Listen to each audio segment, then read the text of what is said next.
اور اسی طرح میں یہ بھی عرض کرتا ہوں کہ آپ نے ماشاءاللہ دارالعلوم کے مختلف شعبوں کی تفصیل سنی، اور ہر شعبے کے اندر کیا کام ہو رہا ہے، کتنے لوگ کام کر رہے ہیں، کن کن شعبوں کے اندر یہاں الحمدللہ کام کیا جا رہا ہے۔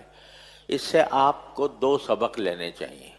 ایک سبق یہ کہ ہمارے دین نے ہمیں جہاں عبادات وغیرہ کا حکم دیا ہے، وہاں ہمیں نظم و ضبط کا بھی طریقہ سکھایا ہے۔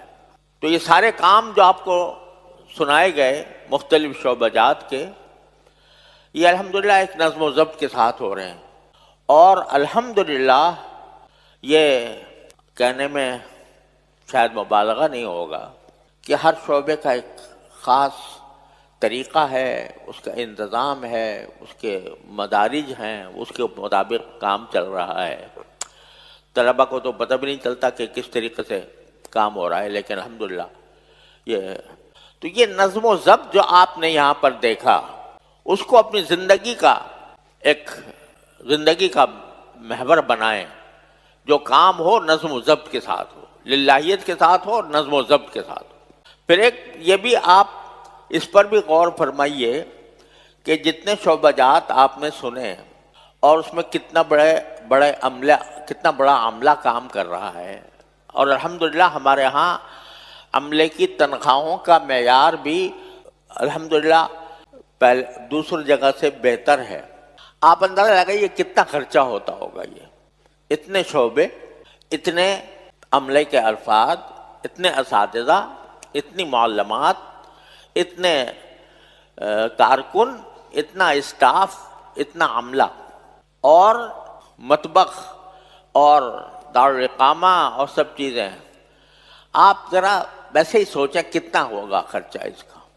تو آپ جب ایک بات یہ سوچیں کہ خرچہ کتنا ہے، تو میں آپ کو اگر بتاؤں تو آپ شاید حیران رہ جائیں کہ ہر مہینے کا خرچہ کتنا ہوتا ہے۔ وہ تو میں جانتا ہوں، جس پر چیک پر دستخط کر کے جو ہر مہینے پیسے دارالعلوم کے اکاؤنٹ سے نکالے جاتے ہیں ماہانہ اخراجات کے لیے، وہ کروڑوں میں ہے۔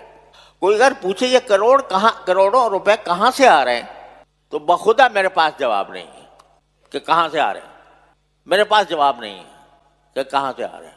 یہ سارے اخراجات ان تمام شعبوں کے، اس کا اگر مجھ سے کوئی پوچھے کہ آپ یہ بتائیں کہ آپ کے ذرائع آمدنی کیا ہیں، تو سوائے چند دکانوں کے یا مختلف شیڈوں کی جو کچھ آمدنی آ رہی ہے، اس کا تو میں بتا سکتا ہوں اتنی فلاں جگہ سے کرائے کی آ رہی ہے، اتنی فلاں جگہ سے کرائے سے آ رہی ہے، مگر وہ ساری ملا کر پورے اخراجات کا 50واں حصہ بھی نہیں جو محدود آمدنی ہے۔ یہ کیوں؟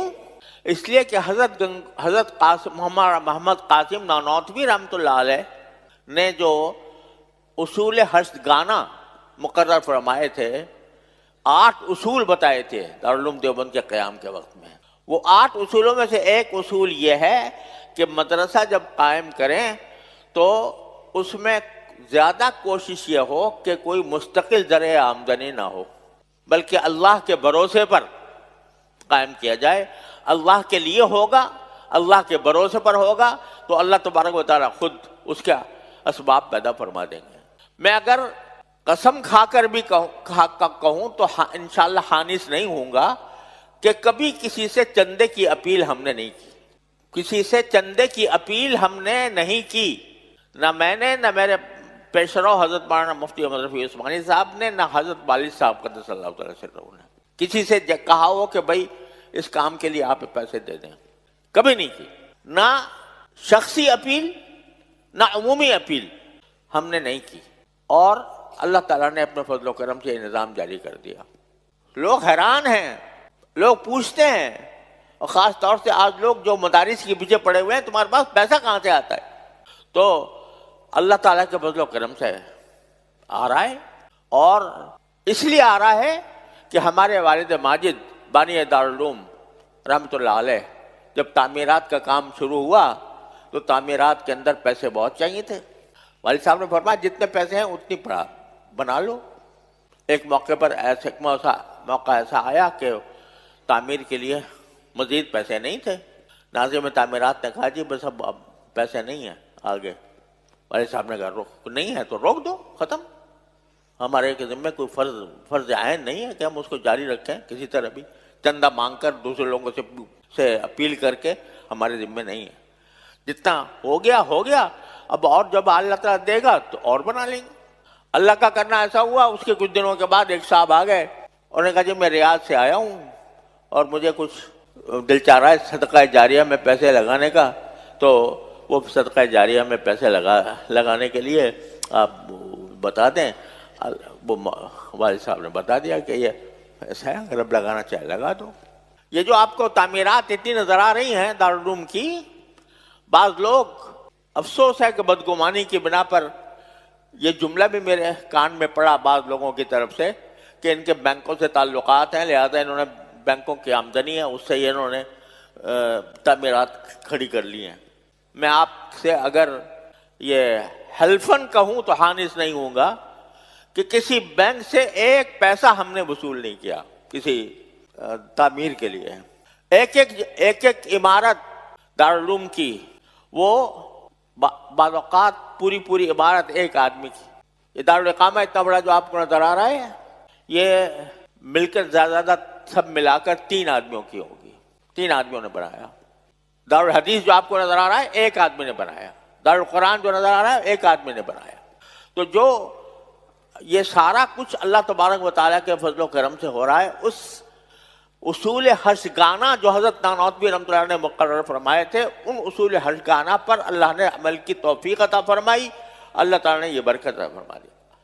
آج بھی ہمیں نہیں پتا کہ اگلے مہینے کے اوپر جو اخراجات ہوں گے تو وہ ہم کہاں سے ہمارے پاس آئیں گے. الحمدللہ اللہ نے, اللہ تبارک و تعالیٰ کے فضل و کرم سے, چونکہ نظام حساب کا اتنا صاف ستھرا ہے, حسابات کا نظام کے اوپر ہم لاکھوں خرچ کرتے ہیں صرف نصاب کو درست رکھنے کے لیے, لہذا اس حساب ایک پائی کا, ایک پیسے کا حساب واضح ہے, کوئی اس میں پوشیدگی نہیں ہے, کوئی اس میں غموض نہیں ہے. وہ اس طریقے سے اللہ تعالیٰ وہ کر رہے ہیں. تو میرے بھائیوں, یہ گزارش یہ ہے کہ اللہ تبارک و تعالیٰ ہمارا جو سارا نظام ہے وہ اصل میں اللہ جل جلالہ کے توکل پر چلتا ہے, اللہ تعالیٰ پر بھروسہ کر کے چلتا ہے. السلام علیکم. جی دوستو, آپ نے دیکھا اور سنا شیخ مفتی تقی عثمانی صاحب حفظہ اللہ کو کہ شیخ مفتی تقی عثمانی صاحب حفظہ اللہ کیا بیان فرما رہے تھے.